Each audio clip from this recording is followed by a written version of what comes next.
मित्रांनो, आज आकाश आढाव बोलतो. तरी पंजाब लोक सांगत आहे तर पाणी खूप पडणार आहे, खूप पडणार आहे. पाणी केव्हा पडणार आहे आमच्या इकडे? हे बघा, आम्ही शेतात येऊन बसलेलो आहो. शेतामध्ये कापूस लावलेला आहे. तरी कापूस सगळा वाळत आहे कापूस. तरी आता शेताकडे आलेला आहो. तरी बी शेतामध्ये आता मोटर लावायची होती. माझा मोटर ते डिपू खराब झाला आहे म्हणून. आता डिपू खराब झाला म्हणून आता बसलो आता झाडाखाली एका निवांत. आता काय करावं? आता हे कापूस चक वाळून चालला आहे. कसं करावं या कापसाचं? सांगा बरं तुम्ही जरा. आता हे पंजाब डग म्हणाला पाणी पडायला आहे. जिकडे पाणी पडायचं तिकडे पाणी पडणारच रे. आता काय करावं या पंजाब डगचं? तरी बघा मित्रांनो, आता तुम्हाला दाखवतो कापसामध्ये किती भोगळा पडलेली.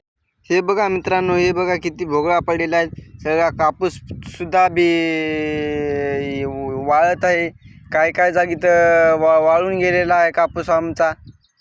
तरी आता डबल लावत लागत आहे कापसाला. तरी पाणी पडणारच नाही आमच्या इकडं.